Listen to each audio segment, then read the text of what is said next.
우리 옆에 분들에게 주님의 이름으로 사랑합니다. 함께 하겠습니다.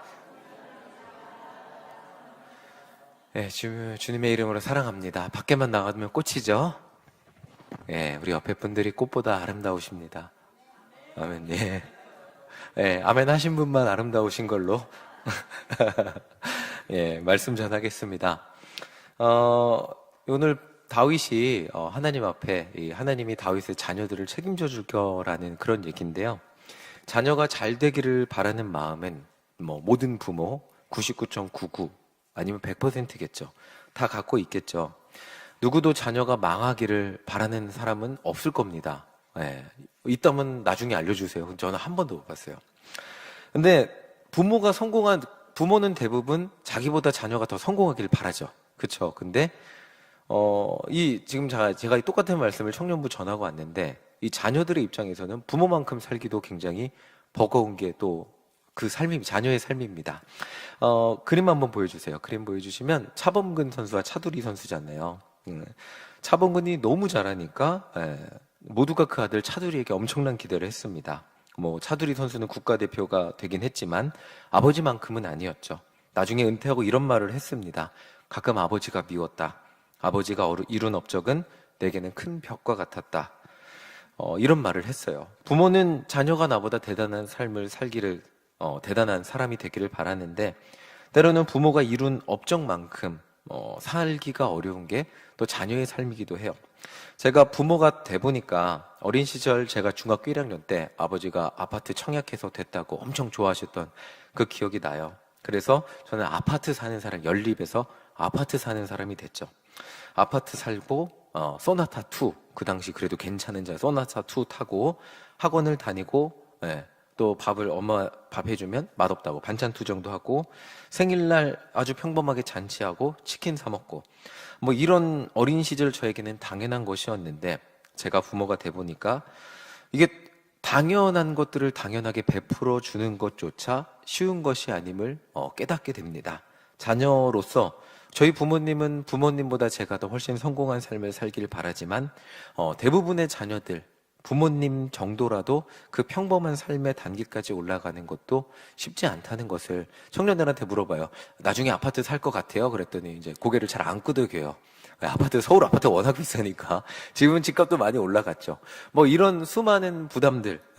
근데 그런 수많은 것들에 대해서 부모님은 자녀들에게 하지만 또 자녀들도 자녀들의 삶의 무게를 나는 그렇게 살 수 있을까 하는 것을 생각해 보게 돼요. 성경을 보면 모든 부모가 다 그렇겠죠. 자녀가 더 잘 살기를 바라겠지만 부모보다 못 살았던 자녀들이 많이 등장을 해요. 그 중에 다윗의 그 전때 3명의 제사장들은, 왕과 제사장들은 다 못 살았어요. 엘리 제사장의 자녀들 볼까요? 한번 어떻게 살았는지 말씀 보겠습니다. 함께 읽겠습니다. 시작. 엘리의 아들들은 행실이 나빠 뭐라고요? 여호와를 알지 못했대요. 이 하나님께 바쳐지는 제물 고기들을 자기들 마음대로 한 거예요. 그러니까 지금으로 치면 이런 일이 없겠죠. 그냥 지금으로 이렇게 치면 좀 쉬울 거예요. 교회에 들어오는 헌금을 자기들 마음대로 썼다던가, 재정 건드려서 포르쉐를 사다, 아들들이 갑자기 포르쉐를 샀다던가, 이런 비슷한. 그러니까 어떻게 그런 거 하면 돼야 안 돼. 난리가. 그 하나님이 벌을 주셔갖고 그 집이 완전히 몰살당했죠. 블레셋 전쟁에서 패배하고 아버지까지 죽게 됩니다.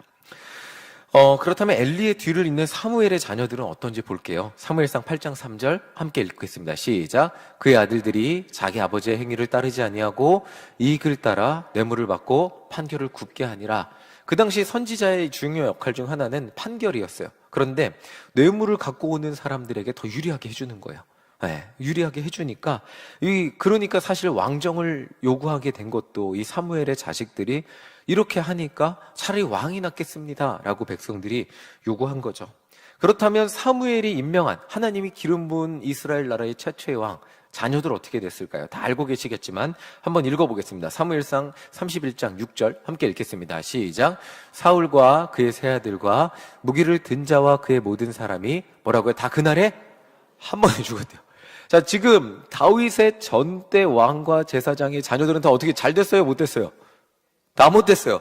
다윗 전 때는 다 안 됐어요. 이게 굉장히 비극이죠. 부모의 바람이라면 나는 조금 안 돼도, 내가 희생해도 우리 자녀들이 2배로 잘 살 수 있다면 희생하지 않는 부모는 없을 거예요. 그런데 이 다윗에 앞서서 나라를 다스렸던 지도자 3명의 자녀들은 모두 잘 되지 않았어요. 사실 이 부분을 읽으며 야, 자녀 교육이 정말 힘들구나 라는 생각을 해보게 됩니다. 목사 자식이라고 목사의 신앙이 있는 게 아니잖아요. 예. 예전에 제 친구가 중학교 때 친구가 목사님 자식인데 담배를 많이 폈어요. 그래갖고 목사님 자식인데 담배 피냐 그랬더니 뭐 상관없어 막 이러더니 어느 날 갑자기 이렇게 온몸에 멍이 들어온 거예요. 아빠한테 걸려갖고 뒤지게 맞아갖고 멍이 들어왔는데 목사 자식이라고 목사의 신앙을 가지는 건 아니잖아요. 걔 끝까지 고등학교 졸업 때까지 담배를 못 끊었던 기억이 나는데 목사 자식이라고 그게 신앙이 유지 그 아빠의 신앙이 그대로 가는 건 아니잖아요. 참 자녀 교육이 어렵다는 생각을 해보게 됩니다. 자, 이런 마음을 가지고 오늘 말씀을 한번 볼게요. 지금 하나님의 언약궤를 예루살렘에 다윗이 가지고 왔어요. 그 다음 장면이 이 장면인데 한번 그림 보여주세요. 언약궤는 어때요? 언약궤의 특징 중 하나가 뭘까요? 저기 그림 보시면 뭘까요? 들고 이동할 수 있죠. 이거를 들고 다니는 거예요. 그렇기 때문에 언약궤를 빼앗기기도 하고 전쟁터에 들고 나가서 싸워서 이기기도 하고 뺏기기도 했어요. 근데 다윗은 자기 성에 그 다음 그림 보여주세요. 이제 언약궤를 갖고 온 후에 저런 멋진 건물을 짓고 저기 언약궤를 모시고 싶었어요.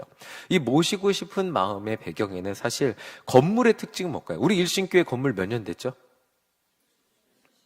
건물이 77년 됐죠?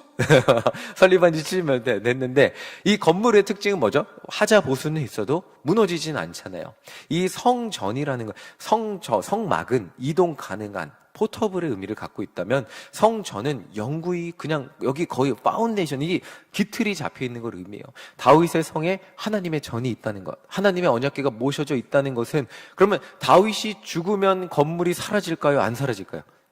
그 건물이 영원히 그 성이 영원히 보존되는 거예요.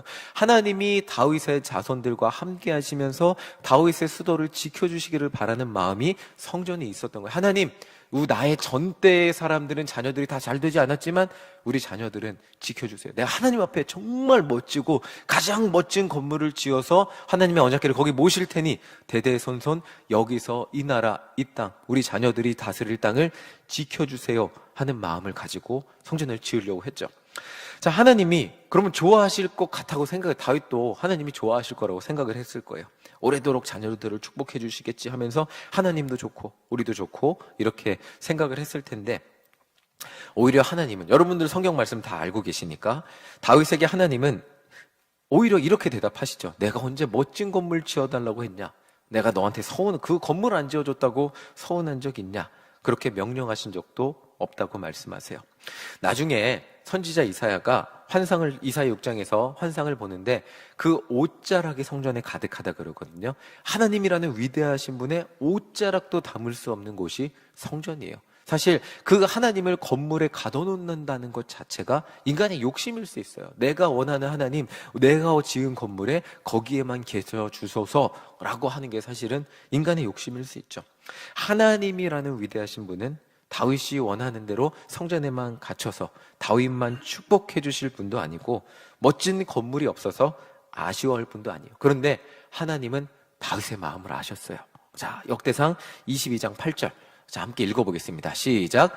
여호와의 말씀이 내게 임하여 이르시되 너는 피를 심히 많이 흘렸고 크게 전쟁하였느니라. 그가 내 앞에서 땅에 피를 많이 흘렸은즉 내 이름을 위하여 성전을 건축하지 못하리라. 하나님이 마음을 알았는데 왜 이런 말씀하셨을까요? 성전 건축하지 못할 거야. 너는 짓지 마. 라고 했는데 그 다음 말씀이 다윗이 정말 기대하는 말씀이었어요. 자, 9절 함께 읽어보겠습니다. 9절 읽겠습니다. 시작. 보라, 한 아들이 내게서 나리니 그는 온순한 사람이라. 내가 그로 주변 모든 대적에게서 평온을 얻게 하리라. 그 이름 뭐라고요? 솔로몬이라 하리니 이는 내가 그의 생전에 평안과 안일함을 이스라엘에게 줄 것임이라. 솔로몬이 성전을 건축하고 평안과 자식을 축복할 거라고 하나님이 축복해 주세요. 그 약속을 해. 지금 다윗이 가장 바라는 말이에요, 이게. 이제 왕이 됐잖아요. 나는 이룰 거 다 이뤘잖아요. 그러면 그 다음 보이는 게 이 자녀들이 잘 되는 것이 보이잖아요. 지금 하나님은 그 약속을 해주고 계세요.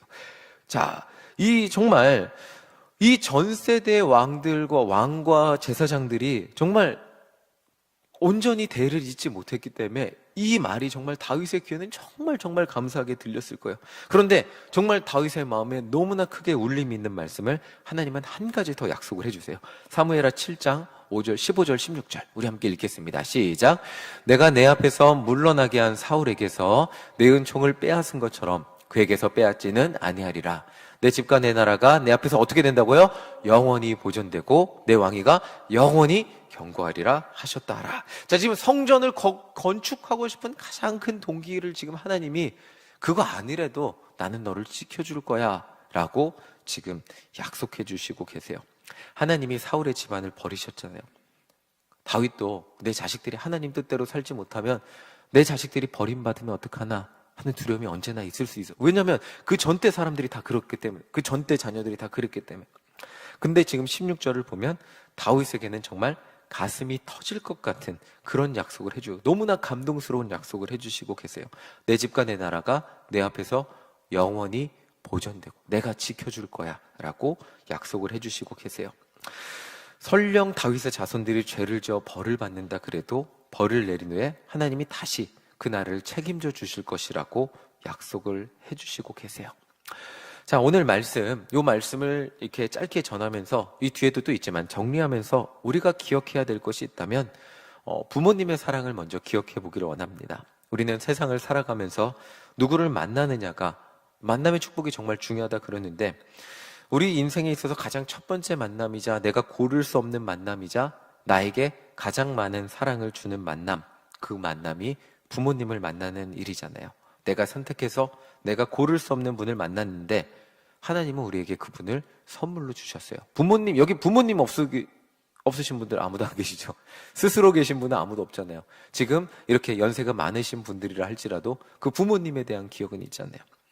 자, 그분들이 부모님이라는 존재가 있기 때문에 우리는 하나님으로부터 창조가 될 수 있었어요. 그 부모님이 교회를 다니셨건 교회를 다니지 않으셨건 하나님이 창조를 하시는데 그 부모님을 사용하셔서 여러분들을 만드셨어요. 맞죠? 여러분들을 만드셨어요. 그리고 그 부모님이 우리를 사랑하게 만드셨고 아낌없이 모든 것을 주게 하셨어요. 제가 대학교 때 가서 상담을 배우고 어린 시절 상처와 아픔, 트라우마 이런 것들을 배웠어요. 그리고 성인이 된 나이에 그게 어떤 모습으로 나타나게 되는지 배우게 되니까 제가 가지고 있는 트라우마와 어떤 마음의 상처들이 보이더라고요. 그리고 그것만 보이면 좋은데 엄마가 저한테 어렸을 때 했던 말, 했던 행동들이 기억이 났어요. 그래서 어느 날 엄마한테 찾아가서 이게 그렇게 하려고는 한 건 아닌데 따지듯이 물었어요. 대학생이지만 참 철이 없었는데 막 엄마가 그렇게 키워줘서 내가 지금 이 모양 이 꼴이잖아 라고 막 따졌어요. 진짜 나쁜 아들이죠. 20대 때는 정말 제가 요즘 계속 20대 예를 드리는데 착한 면도 있었습니다. 근데 어쨌든 그랬는데 그리고 나서 한 글귀가 들어왔어요. 자녀는 잘해준 건 기억 못하고 서운한 것만 기억하는 존재가 자녀입니다 라는 말이 제 말을 막 지금 말하는데도 마음을 울렸어요. 생각해보면 저는 저희 부모님을 만나서 많은 것을 누리며 살았는데 그 누린 것에 대한 감사보다 그 한 가지 두 가지의 상처 때문에 엄마 때문에 내가 이런 상처를 가지고 살잖아 라고 말해서 지금도 죄송해요. 참 지금 생각해보면 부모님의 사랑과 기도가 없었다면 저는 이 자리에 못 서 있겠죠. 스스로 존재하는 존재는 없어요. 스스로 존재할 수 자체가 없잖아요. 네. 부모님이 아까도 말씀드렸지만 교회를 다니시건 다니시지 않건 아버지가 어머니가 태어나셨고 그 두 분이 만나서 사랑하셨고 그 두 분이 저를 이 세상에 태어나게 하셨고 그리고 그 두 분이 저를 사랑해 주셨기 때문에 고등교육까지 받고 유학까지 갔다 와서 목사가 될 수 있었어요. 자, 모두 다윗과 같이 또 다윗도 그렇게 자녀들을 낳고 자녀들을 사랑하는 존재로 그렇게 만들어져 그렇게 부모가 되었듯이 정말 다윗이 자녀들을 만났듯이 우리도 부모님을 만나고 우리도 자녀들을 만나 그런 만남의 축복을 주면서 자라게 됐어요. 하나님은 다윗의 가정 가운데 지금 이러한 만남의 축복을 주실 것을 약속을 하고 계세요. 아직 솔로몬이 태어나기 전이잖아. 너희 가정에 그렇게 예쁜 아이가 태어날 건데 걔가 왕이 될 거야 라는 그 만남의 축복을 약속하시고 계세요. 이 부모의 사랑만 제가 방금 전에 얘기했지만 부모에게 있어서 또 다른 축복이 있다면 예쁜 자녀를 만나는 것도 엄청난 축복이잖아요. 저는 달리기를 진짜 좋아하는데 달리고 나면 진짜 행복해요. 근데 달리기로 얻은 행복감이 10이라면 자녀들로 얻은 행복감은 100이라고 할 수 있습니다. 부모의 가장 큰 행복은 뭘까요? 자녀가 웃는 거죠. 그러니까 맛있는 음식 먹으면서 웃는 것도 보면 행복하고, 자녀가 잘 되는 것도 행복하고, 자녀가 웃을 때 행복한 모습을 보게 됩니다. 제가 행복하죠. 더 한 나라의 왕이 되고 모든 것을 다 가진 것 같은 다윗, 이제 다 가졌잖아요. 그 다음에 어떤 행복을 누릴 수 있을까요? 근데 다 가졌는데 자식들이 하나님을 온전히 믿지 않는다면 행복할까요? 다 가졌는데 지금 그 전때 사람들이, 전때 선지자들이 하나님을 제대로 믿지 않는 자녀들 때문에 자녀들이 비극적인 죽음을 당하는 걸 봤는데, 다윗이 그렇게 다 가졌는데 자녀들이 하나님을 온전히 믿지 않고 살아가는 모습을 본다면 다윗이 굉장히 마음이 아팠을 거예요. 그런데 하나님은 다윗에게 너의 다음 때 자녀들이 태어날 건데 내가 그들을 책임져 줄 거야. 그리고 그 아들 중 하나가 왕이 되어 성전을 건축할 거야 라고 엄청난 약속을 하고 계신 거예요. 자, 요즘은 결혼 그리고 출산율이 문제라 그래요. 네, 이 타이밍이 딱 청년들을 졸 타이밍이라서 제가 사진을 준비했습니다. 보여주세요, 사진. 네, 저희 2008년에 결혼할 때, 2008년이요. 패백할 때 사진인데, 네, 이렇게 꼬마시 26살이었어요. 네, 저도 젊었는데 별로 안 늙은 것 같죠, 저? 똑같지 않아요? 그래요? 박정 사모님 막 아까 청년부 예배 시간 보여주니까 막 X 이러고 막 왜 했냐 그러는데, 네, 2008년에 결혼했어요. 그리고 유학 가서 애기 가지려고 1년 후에 유학을 갔어요. 애기 안 갔고. 그 다음 사진 보여주세요. 제 워싱턴 DC예요. 애기 지금 저희 27대인데 이렇게 유학을 갔어요. 그리고 애기를 가지려고 그랬는데 4년 동안 아이가 안 생겨서 이유를 모르고 기도만 했죠. 그래도 생각해보면 아이 없는 미국 생활이 즐거웠어요. 마음은 불안하지만 애 없으니까 얼마나 편해요. 정말 미국 방방곡곡을 차 타고 다녔어요. 그 다음 사진 보여주세요. 캐나다까지 차 타고 10시간. 나이아가라가 9시간이고 여기서 3시간, 오타와니까 6시간. 16시간 타고 가서 캐나다 오타와까지 가서 사진 찍었어요. 그리고 이렇게 하고 학교 졸업하고 5년 만에 아이가 생겨. 그 다음 사진 보여주세요. 지아가 태어났어요. 맞아, 아기 때, 1살 때. 미국 나이로 빵살이죠. 빵살 때. 너무 행복했어요. 그런데 이때가 제가 제일 상황적으로 불안할 때였어요. 그래서 아이를 잘 키울 수 있을까? 먹여 살릴 수 있을까? 불안했어요. 그 전에는 버텼어요. 어떻게 둘이 가난하게 살면 살아도 되니까 버텼는데 버텨지지가 않으니까 아이스크림집 일을 시작했어요. 이때부터 시작한 거예요. 딸이 태어나니까 방법이 없잖아요. 애를 먹여 살려야 되니까. 그리고 지아가 태어난 후에 이제 조금씩 아이스크림집에 돈을 버니까 이제는 먹고는 사라졌어요. 그런데 진짜 정말 하늘이 무너지는 것 같은 소식이 들렸어요. 여보, 나 또 임신했어. 그러는데 하늘이 무너지는 것 같았어요. 한 명을 키우는데, 한 명을 간신히 먹여 살리고 있는데 둘째를 임신했는데, 그날 제가 하루 종일 하나님 대체 어떻게 하라고 둘째를 임신하게 하십니까? 아빠로서 너무 무섭고 두려웠어요. 아이스크림집 시급 조금 받아서 간신히 먹고 살고 있는데 둘째라뇨. 내가 이 둘을 어떻게 키웁니까? 하나도 벅차요. 하나님이 그때 저한테 주셨던 말씀이 이 말씀을 읽는데 그 말씀이에요. 너의 나라를 책임지겠다. 저는 왕이 아니었지만 너의 가정을 책임지겠다는 말씀을 주셨어요. 그 다음 아까 그 사진 다시 한번 보여주세요. 그리고 저희 그때 인성이 태어나고 추수감사절에 찍은 사진이에요. 인성이 얼마 안 됐을 때. 이렇게 4명이 됐어요. 그렇게 이제 일신교회 와서 행복하게 살았어요. 자, 휴가도 가고 그 다음 사진 보여주세요. 이렇게 아이들과 행복하게, 애들이 크니까 행복하게 편하더라고요. 저기가 어디면 순천 근처 무슨 민속마을이에요. 거기까지 차 타고 내려가서 행복하게 살았는데 가족이라는 울타리가 너무 행복했어요. 그런데 진짜 큰 문제가 또 생겼죠. 그 다음 사진 보여주세요. 보이시는 큰 문제가 하나 더 생겼어요. 39살에 임신이라니, 40살의 아빠라니, 큰 문제가 생겼어요. 애들은 좋아하네요. 병원에서 의사 선생님이 나실 거예요? 이러는데 제가 이거 얘기 많이 했잖아요. 나실 거예요? 그랬는데 진짜 제 마음속에 망설임이 있었어요. 근데 난 목사니까 나야지 라는 생각을 하고 났어요. 선택이 없죠, 사실. 잘 태어났고 그 다음 사진. 저희는 5이 됐습니다. 5이 됐어요. 어때, 행복해 보이십니까, 여러분들?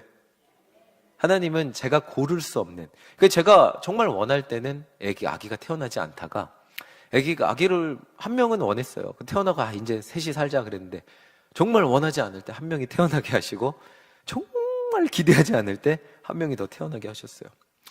저는 이 가정을 책임질 자신이 없었지만 하나님이 책임져 만남의 축복, 자녀라는 정말 최고의 만남의 축복을 주시고, 그 만남의 축복을 주시면 그 만나서 너무 행복한 것을 경험하게 하시고 하나님이 책임져 주시는 것을 경험하며 살게 하셨어요. 가정이.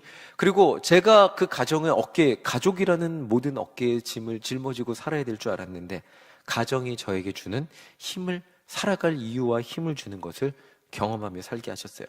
만약 나 혼자 살았다면, 이 기쁨을 모르고 살았다면, 아이 가난하니까 우리 애 낳지 말고 둘이 살자 그랬다면 정말 너무나 아쉬울 거라는 생각을 해보게 돼요. 아까 청년들이 이 설교를 하니까 표정이, 목사님 전 결혼도 안 해, 아직 여친도 없어요, 이 표정이었어요. 그래갖고 여러분들 다 여친 생길 거예요 라고 하면서, 하나님은 여친, 결혼, 자녀, 이 우리 마음대로 할 수 없잖아요. 이 모든 것들을 하나님이 이 말씀을 통해 책임져 주신다고 약속해 주시고 계신 거예요. 사무엘하 7장 16절 우리 함께 읽어보겠습니다. 함께 다시 한번 읽을게요. 함께 읽겠습니다. 시작. 내 집과 내 나라가 내 앞에서 영원히 보존되고 내 왕위가 영원히 견고하리라 하셨다 하라.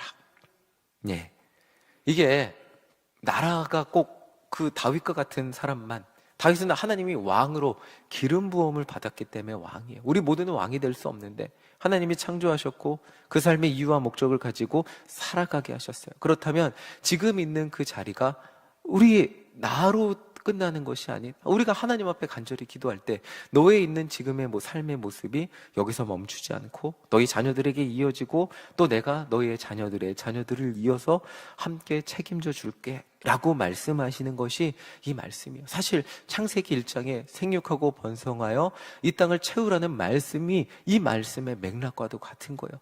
정말 저희 아버지가 이제 70이 넘으셨어요. 그렇다면 아버지의 돌아가심이 너무나 슬프겠지만 저는 아버지를 아직은 떠나보내지 않았어요. 저희 할아버지가 너무나 보고 싶은데 가끔 저희 딸을 보면서 저희 친할머니가 생각날 때가 있어요. 할머니 닮은. 네. 그리고 그 할머니가 닮은 딸을 보면서 할머니를 생각하게 되는데, 그 딸이 또 저를 닮은 누군가를 낳겠죠, 나중에. 그리고 저는 이 땅에서 사라지고, 저를 닮은 마씨는 누군가가 계속 이 땅에 태어나서 계속 저의 비슷한 모습을 가지고 이 땅을 채우면서 살아가겠죠. 이게 하나님의 창조의 섭리고 창조의 축복이잖아요. 정말 오늘 오전 말씀에서 목사님이 이런 말씀을 하셨어요. 하나님이 시작하신 일은 하나님이 끝내십니다 라는 말에 저는 정말 가슴이 뜨거워졌어요. 하나님이 우리 부모님 만드셨거든요. 그리고 그 부모님 사이에서 제가 선택할 수 없는 그 부모님을 이 땅에 태어나서 만나게 하셨고, 부모님의 사랑을 받게 하셨고, 그리고 저도 누군가를 만나서 저희 딸, 지아를, 성별도 고를 수 없어요. 자식은 성별도 고를 수 없고 자식의 성격도 제가 고를 수 없잖아요. 그런 자식들을 만나게 하셨어요. 우리가 물건 사듯이 자녀를 고르지 못했잖아요. 자녀는 하나님이 만드셨고 우리의 닮은 모습으로 태어나게 하셨고, 하나님을 우리 삶을 시작하게 하시고 마무리하게 하시듯이 자녀의 삶도 시작하게 하셨고 마무리하게 하실 거예요.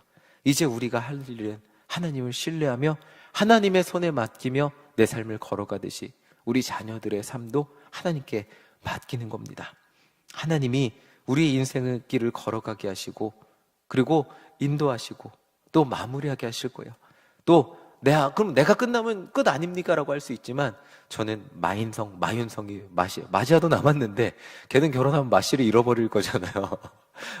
근데 마윤성이 마씨를 이어줄 거예요. 물론 성별이 중요한 건 아닙니다. 저를 닮은 누군가가 또 이 땅에 태어나서 저의 모습으로 세상을 채우게 될 거예요.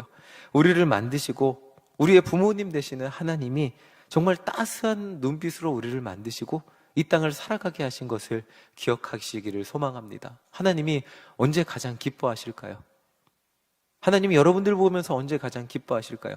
하나님이 여러분들에게 주신 그 선물, 그 만남, 그 축복을 누리며 기뻐하는 모습을 보실 때 가장 기뻐하시지 않을까요? 자녀를 보면서 기뻐하는 것, 그리고 이 땅을 살아가면서 기뻐하는 것, 가장 큰 만남인 우리 가정 안에서 기뻐하는 것, 이 하나님의 인도하심을 신뢰하며 살아가는 우리 모두가 되시기를 간절히 소망합니다. 아멘.